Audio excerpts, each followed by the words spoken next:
आज हम डिस्कस करेंगे कि कुंडली में प्लैनेट की स्ट्रेंथ या पोटेंसी को हम कैसे चेक करते हैं। क्योंकि बिना स्ट्रेंथ या उस प्लैनेट की पोटेंसी को चेक किए बिना हम हमारे लिए ये मुश्किल होगा कि हम ये पता लगाएं कि उसकी जो आने वाली दशा और अंतर्दशा है वो कैसी रहेगी।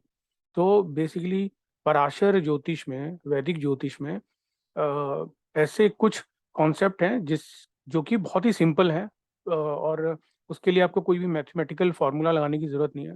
सिंपल, अगर आपको प्लैनेट साइन हाउसेस का कॉन्सेप्ट पता है, आपको दृष्टियों का कॉन्सेप्ट पता है, मित्रता और शत्रुता का कॉन्सेप्ट पता है, तो आपको इजीली पता लग जाएगा कि कोई भी जो प्लैनेट है वो कुंडली में आने वाले समय में अपनी दशा अंतर्दशा में वो रिजल्ट अच्छे ऑफर करेगा या बुरे करेगा। तो अगर आपने किसी भी प्लैनेट की अच्छी डिग्निटी का पता लगा लिया, तो सेम आप उसी तरीके से किसी भी प्लैनेट की जो बैड डिग्निटी बोलते हैं, या बोलते हैं कि वो अच्छी डिग्निटी में नहीं है, उसमें स्ट्रेंथ नहीं है अपने रिजल्ट को ऑफर करने के लिए, तो वो भी आप पता लगा सकते हैं। तो अगर आपने बेसिक आपके कॉन्सेप्ट्स पराशर वैदिक ज्योतिष के, जिसमें कि प्लैनेट साइन हाउसेस और आपको दृष्टियों का संबंध पता है, कंजंक्शन का आपको अगर थोड़ा भी नॉलेज है, और आपको शत्रुता और मित्रता का कॉन्सेप्ट क्लियर है, तो आप सबको क्लब करके आप किसी भी प्लैनेट की पोटेंसी का पता लगा सकते हैं कि उस प्लैनेट में कितनी ताकत है अपने रिजल्ट ऑफर करने की। देखिए, इसमें एडवांस टॉपिक्स भी आता है जिसमें हम प्लैनेट की पोटेंसी को चेक करने के लिए हम एडवांस कॉन्सेप्ट भी लगा सकते हैं, मगर मैं आज आपको एक बेसिक फॉर्मूला बताता हूँ एक प्रेजेंटेशन के थ्रू, जिससे आपको एक छोटा सा आइडिया मिलेगा कि किसी भी प्लैनेट की स्ट्रेंथ को हम कैसे चेक करें। तो मैं आपको एक प्रेजेंटेशन पे स्क्रीन शेयर करके मैं आपको दिखाता हूँ। देखो, यहाँ पर आपके सामने एक स्क्रीन है, और इस स्क्रीन पे जो आप प्रेजेंटेशन देख रहे हो उसमें एक ब्लैंक कुंडली है। ठीक है, तो इस कुंडली में अब हम कुछ प्लैनेट साइन और हाउसेस को कंबाइन करके ये जानने की कोशिश करते हैं कि जातक के आने वाली दशा और अंतर्दशा कैसी रह सकती है। तो बेसिकली हम सिर्फ राशि चार्ट पे ही देख रहे हैं, अभी अभी हम एडवांस कॉन्सेप्ट पे नहीं जा रहे हैं। आप सिर्फ और सिर्फ पहले राशि चार्ट पर देखिए। अगर यहाँ पे आपको कमांड हो गया, तो आप आगे भी इस कॉन्सेप्ट को आगे फर्दर जो है इसको प्रोपाउंड कर सकते हैं। तो मैं आपको एक एग्जांपल के थ्रू समझाता हूँ। मान लीजिए कुंडली के छठे घर में कैप्रिकॉन राशि है, ठीक है, और यहाँ पर वेरियस, यहाँ पर पाइसिस, ऐसे करके हमें आगे बढ़ना है। और अब मान लीजिए जुपिटर यहाँ पे छठे घर में है, ठीक है, और जुपिटर को हमने छठे घर में रखा। जुपिटर पे हमको ये देखना है कि जुपिटर अपने रिजल्ट ऑफर करेगा नहीं, तो हम कुछ और प्लैनेट्स का भी इसमें कंट्रीब्यूशन देख लेते हैं, ठीक है। और ऐसा, इसको एक काम करते हैं कि इधर कर लेते हैं, हम सैटर्न कर लेते हैं, इधर जुपिटर, ठीक है, और यहाँ पर हम कर लेते हैं, राहु को कर लेते हैं, ठीक है।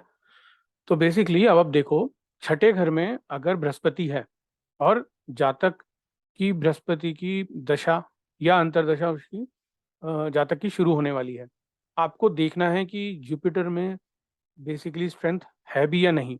तो आप ये देखेंगे कि सबसे पहले जुपिटर कहाँ पे पोजीशन है चार्ट में। तो आप देखो, कुंडली में जुपिटर छठे घर में है, जो कि दुस्स्थाना घर है, ठीक है, अच्छा घर नहीं है। दूसरा, आप ये देखो कि जो बृहस्पति है वो अपनी नीच राशि में है, कैप्रिकॉन राशि में है। दूसरी चीज हमें ये पता चली। तीसरा, आप ये देखो कि जो बृहस्पति है उस पे शनि की आस्पेक्ट है, 10th आस्पेक्ट है, ठीक है। और अब राहु से समझते हैं। तो राहु से यहाँ पे 5वीं दृष्टि पड़ रही है बृहस्पति पे। तो जुपिटर एक तो नीच राशि का है, अच्छे घरों में वो नहीं है, छठे घर में है।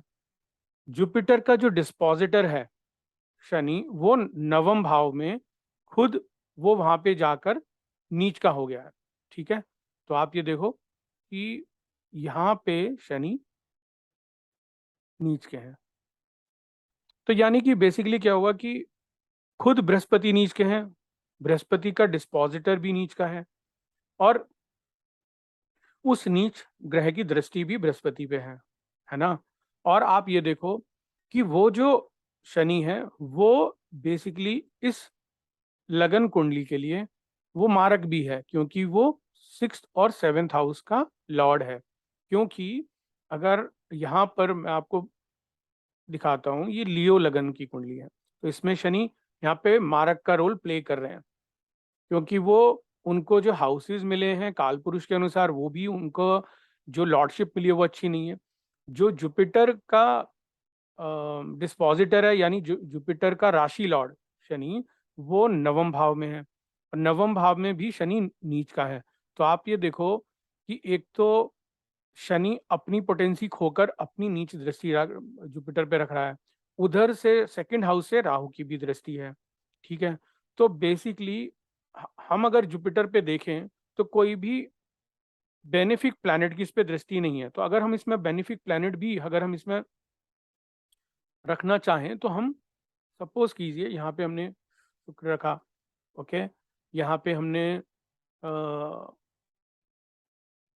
सूर्य रख लिया, ओके, यहाँ पे हमने मर्क्यूरी रख लिया। तो अगर आप देखो तो हमें कुछ ज़्यादा जो है जुपिटर पे बेनिफिक प्लैनेट की दृष्टियां पड़ती हुई नज़र नहीं आ रही हैं। अभी तक हमने जितने भी इसमें प्लैनेट रखे, तो इस पे किसी भी बेनिफिक प्लैनेट की इसमें दृष्टि नहीं है, ना तो शुक्र की है, ना बुध की है, ना चंद्रमा की है ना। और अगर इसमें एक हम चलो मंगल को भी रखते हैं यहाँ पे, तो आप देखो कि जुपिटर पे किसी भी बेनिफिक प्लैनेट की दृष्टि नहीं है।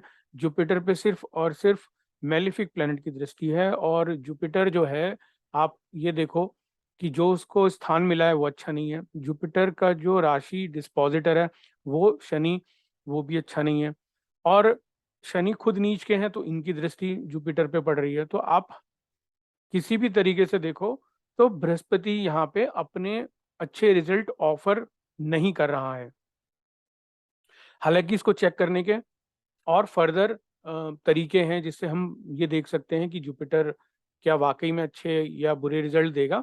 मगर अगर आप देखें तो राशि चार्ट में से आपको थोड़ा सा मदद ये मिलती है कि आप इन चीज़ों से डिकोड कर सकते हो, और आपको कोई भी मैथमेटिकल रूल या फॉर्मूला लगाने की कोई ज़रूरत नहीं है, कोई आपको ऐसी कोई चीज़ कैलकुलेशन की ज़रूरत नहीं है। आप सिर्फ और सिर्फ दृष्टियों से देख रहे हो, आप सिर्फ सिर्फ प्लेसमेंट वाइज देख रहे हो, आप सिर्फ ये देख रहे हो कि उसमें कोई बेनिफिक प्लैनेट या मेलिफिक प्लैनेट देख रहे हो, मारक देख रहे हो।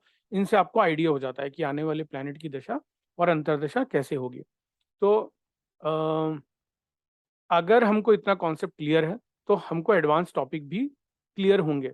मगर अगर हमको ये बेसिक में हम इसको बेसिकली ओवरलुक कर देते हैं और हम सीधा एडवांस में जाते हैं, तो हम बेसिकली जस्टिफाई नहीं कर पाएंगे किसी भी प्लैनेट की असेसमेंट जब हम कर रहे हैं।